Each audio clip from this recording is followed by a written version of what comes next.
ಮತ್ತು ಸಂಸ್ಕೃತಿ ಇಲಾಖೆ ಬೆಂಗಳೂರಿನ ಸಹಯೋಗದೊಂದಿಗೆ ಸನ್ಮಾನ್ಯ ಶ್ರೀ ಜನಪ್ರಿಯ ಶಾಸಕರಾಗಿರ್ತಕ್ಕಂಥ ಜೆಎನ್ ಗಣೇಶ್ ಅವರ ಸಾರಥ್ಯದಲ್ಲಿ ಕಂಪ್ಲಿ ಉತ್ಸವ.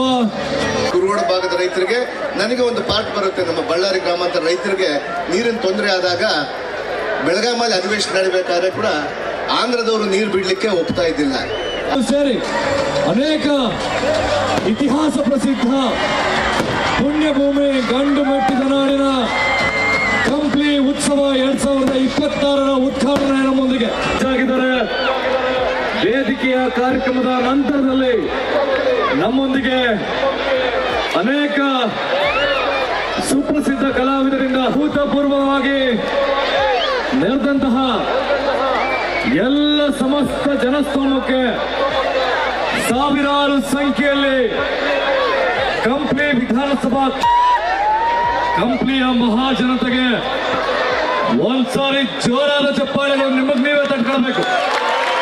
ಮಾನ್ಯ ಮುಖ್ಯಮಂತ್ರಿಗಳು ಹೋದ ವರ್ಷದಲ್ಲಿ ಆನ್ಗೋಯಿಂಗ್ ಮನೆಗಳು ಕೆಲಸ ನಡೀತಾ ಇದ್ದೆ, ಅದು ಮುಗಿಸ್ಬಿಡು ಈ ವರ್ಷ ಕೊಡ್ತೀನಿ ಅಂತ ಹೇಳಿದ್ದಾರೆ.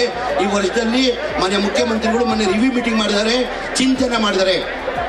ಏನು ನಾವು ಬಸವ ಅಂಬೇಡ್ಕರ್ ವಾಜಪೇಯಿದಲ್ಲಿ 1,20,000 ಕೊಡ್ತೀವಿ ನಾವು, ಅದು 1,20,000ದಲ್ಲಿ ಪಾಪ ಏನೇನು ಮಾಡೋಕ್ಕೆ ಸಾಧ್ಯ ಆಗಲ್ಲ. ಹಾಗಾಗಿ ನಾನು ಮಾನ್ಯ ಮುಖ್ಯಮಂತ್ರಿಗಳಿಗೆ ಮನವಿಯನ್ನು ಮಾಡ್ಕೊಂಡಿದ್ದೀನಿ. ಪ್ರತಿ ವರ್ಷ ತಾವು ಏನು ಟಾರ್ಗೆಟ್ ಕೊಡ್ತೀರಾ, 3 ಲಕ್ಷ ಟಾರ್ಗೆಟ್ ಕೊಡ್ತೀರಾ, 3 ಲಕ್ಷ ಟಾರ್ಗೆಟ್ ಕೊಡೋದು ಬೇಡ ಸರ್, 1 ಲಕ್ಷ ಟಾರ್ಗೆಟ್ ಕೊಡಿ. ಅದು 3.5 ಲಕ್ಷ ಜನರಲ್ ಮಾಡಿ 4 ಲಕ್ಷ SC/ST ಮಾಡಿ ಅಂತ ಮಾನ್ಯ ಮುಖ್ಯಮಂತ್ರಿ ಕೇಳಿದ್ದೀನಿ. ನಾನು ಗಣೇಶ್ ಅವ್ರಿಗೆ ಇವತ್ತು ಸಭೆ ಮುಖಾಂತರ ನಾನು ಮಾತನ್ನು ಕೊಡ್ತೀನಿ.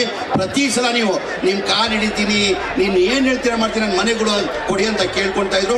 ನಾನು ಗಣೇಶ್ ಅವ್ರಿಗೆ ಅಂತ ಇದ್ದೆ, ಬೇಡ ಗಣೇಶ್ ಅವರೇ, ಈಗ 1,20,000 ಮನೆಗಳು ತಗೊಳ್ಳೋದು ಬೇಡ, ನಾವು ಮಾನ್ಯ ಮುಖ್ಯಮಂತ್ರಿಗಳು ಈ ಬಾರಿ 4 ಲಕ್ಷ ಮಾಡ್ತಾರಂತ ನಾನು ನಿರೀಕ್ಷೆ ಇಟ್ಕೊಂಡಿದ್ದೀನಿ. ಈ ಬಾರಿ ಟಾರ್ಗೆಟ್ ಅನ್ನು ಕೊಡ್ತಾರೆ. ನಾನು ಇವತ್ತು ಈ ವೇದಿಕೆ ಮುಖಾಂತರ ನಾನು ಗಣೇಶ್ ಅವ್ರಿಗೆ ಮಾತು ಕೊಡ್ತೀನಿ. ಇವ್ರು 2,000 ಮನೆಗಳು ಅಂತ ಕೇಳಿದ್ದಾರೆ. ಕನಿಷ್ಠ ಈ ವರ್ಷದಲ್ಲಿ 3,000 ಮನೆಗಳು ಕೊಡ್ತೀನಿ. ಈ 2 ವರ್ಷ ಅವಧಿಯಲ್ಲಿ 5,000 ಮನೆ ಕೊಡ್ತೀನಿ. ನಾನು 3,000 ಕೊಡ್ತೀನಿ, ಸುಳ್ಳು ಹೇಳೋದು ಬೇಡ, 3,000 ಕೊಡ್ತೀನಿ.